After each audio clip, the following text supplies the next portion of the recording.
अस्सलाम वालेकुम नाज़रीन, मैं हूं आपका दोस्त, आपका होस्ट बिलाल अहमद कुरैशी और आप देख रहे हैं क्रिकेट के तज्ज़िये और तबसरों से सजा program Inside Cricket 360। I hope आप जहां पे भी होंगे खैर खैरियत से होंगे, फ़ाइन एंड शाइन होंगे। और अगर अभी तक आपने मेरा चैनल सब्सक्राइब नहीं किया तो उसे सब्सक्राइब कर लीजिए। ना सिर्फ खुद सब्सक्राइब करें बल्कि दूसरा से भी सब्सक्राइब कराइए और इसके साथ लगे बेल आइकन को प्रेस कर लीजिए ताकि मेरी हर आने वाली वीडियो आप तक पहुँच सके। और इसके अलावा मेरे वीडियोस को लाइक और शेयर ज़रूर कीजिए, करना मत भूलिएगा। चलिए प्रोग्राम का बाकायदा आगाज़ करते हैं। तो सबसे पहले बात करते हैं ICC under 19 women's world T20 की, जिसका टाइटल भारत ने अपने नाम कर लिया है। भारत की वुमेंस ने बेहतरीन खेल का मुजाहरा करते हुए वन साइडेडली चैम्पियंस होने का एजाज़ हासिल कर लिया। ये पहला टाइटल था, पहला एडिशन था अंडर 19 वर्ल्ड कप का और चैम्पियन बन गई है भारत की टीम। इंग्लैंड की टीम जो कि वाइट बॉल की वुमेंस ने भी एग्रेशन शो करना शुरू कर दिया था। इंटेंट उनके पास थी, एक बेहतरीन वाइट बॉल की क्रिकेट खेलते थे। दो मैचेस से जैसे सेमीफाइनल में उन्होंने 99 रन बनाए और अब फाइनल में तो उन्होंने बिल्कुल ही 69 रन पर ढेर हो गए। So credit goes to Indians bowling lineup कि जिन्होंने उन्हें 69 रन पर रिस्ट्रिक्ट किया पहले और फिर इस टारगेट को बआसानी चेस कर 3 विकेट के नुकसान पर चेस करके 7 विकेट से फतह हासिल की। Congratulations to team India to become a champion.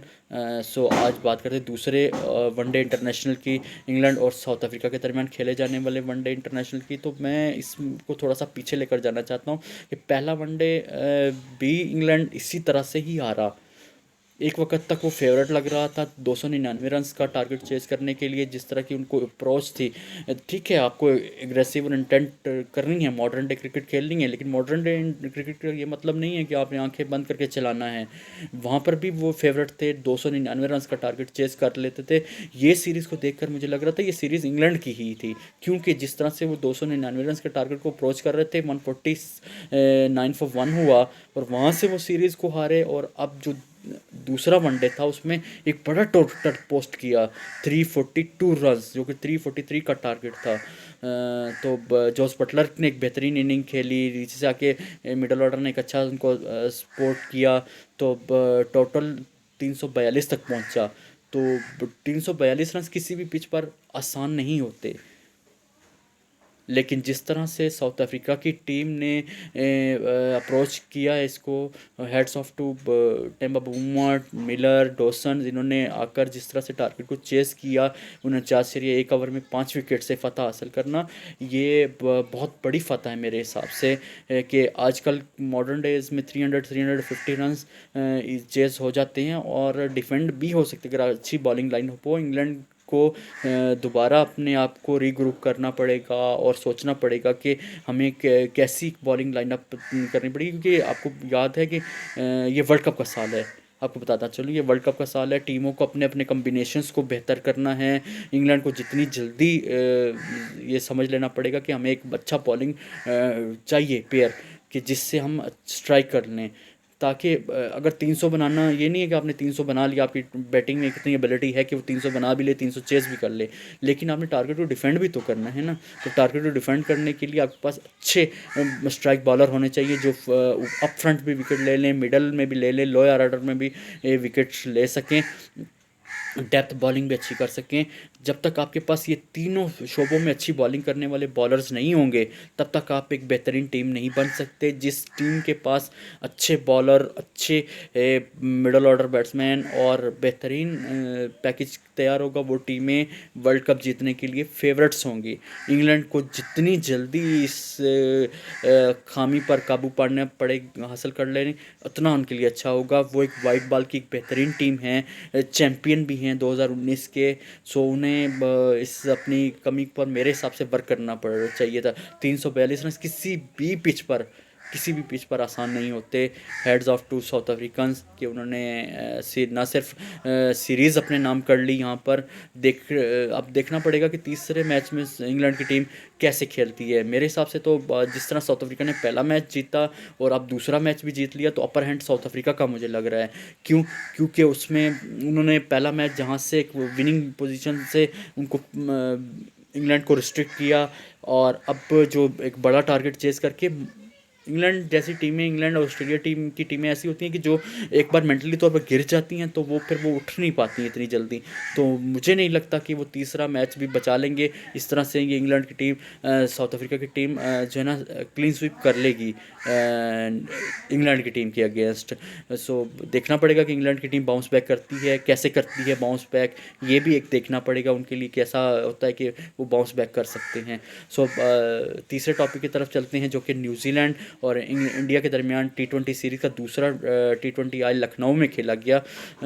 T20 इतना बोरिंग होता है, टेस्ट मैच तो नॉर्मली बोरिंग होते ही हैं, 15 डेज होते हैं, वनडे भी बास टाइम बोरिंग हो जाते हैं, लेकिन T20 इतना बोरिंग ख़त्म ही नहीं हो रहा था। मैं तो कल हैरान हो गया कि T20 तो है ही आपने देखा होगा लीग्स में रिकॉर्ड्स बन रहे हैं, जैसे बनते हैं, बेहतरीन सेंचुरीज हो रही हैं, छक्के चौके लोग देखना आ रहे हैं, लेकिन इतनी लो स्लो विकेट की जिसके ऊपर 99 रन्स बन रहे हैं, और 99 रन्स भी चेज होने के लिए 20 ओवर रिक्वायर्ड हैं।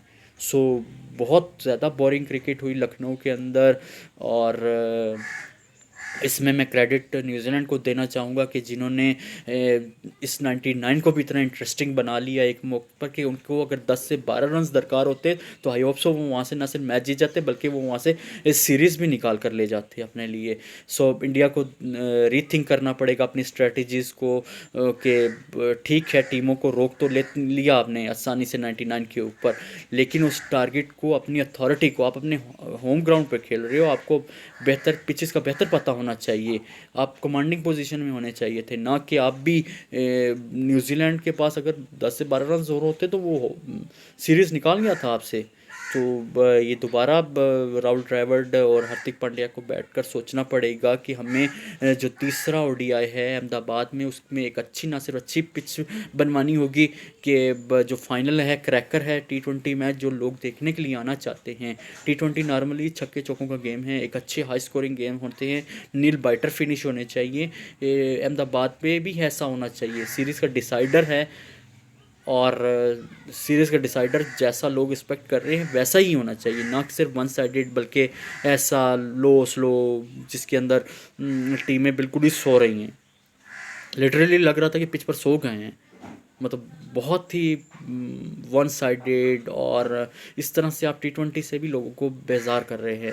T20 के लिए अच्छी लाइवली पिचेस बनाएं, आप हारने से मत डरें, आपको एक लाइवली विकेट है, आपके पास पेपरना टैलेंट है इंडियंस की तरफ के पास, और उनको अच्छी तगड़ी पिचेस बनानी पड़ेंगी, अपनी पिचेस पर काम करना पड़ेगा।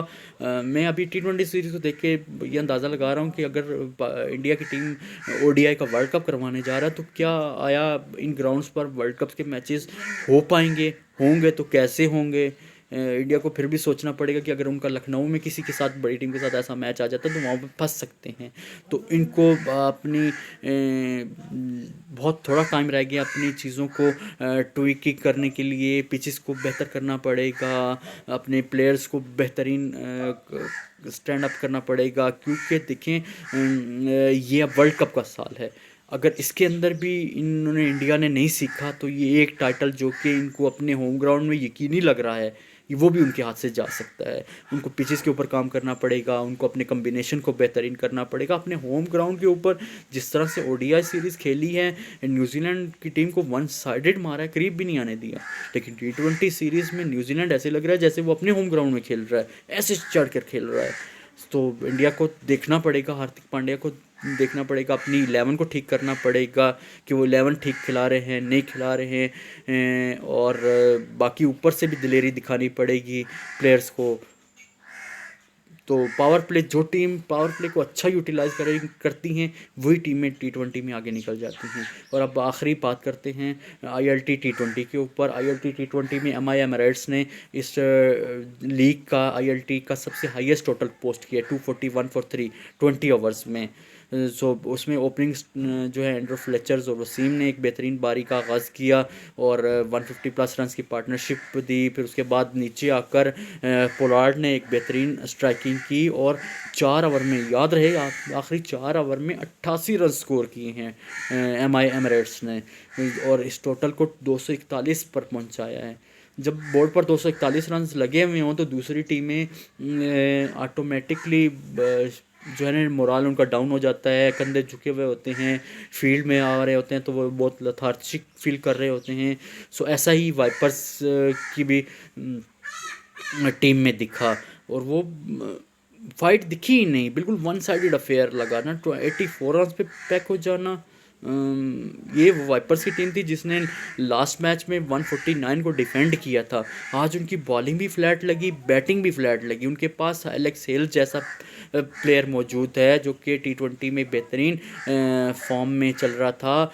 कॉलन मनरो टी20 का डिस्ट्रक्टिव बैट्समैन है। नीचे आके वेस्ट इंडियंस बैट्समैन, उनके बाद अदर फोर्स टाइप के बैट्समैन मौजूद हैं। सो इतना मटेरियल रखने के बावजूद भी वो टीम एक बहुत बड़े टोटल में टी20 की इस लीग की सबसे बड़ी शिकस्त उन्हें हुई है 157 रन से।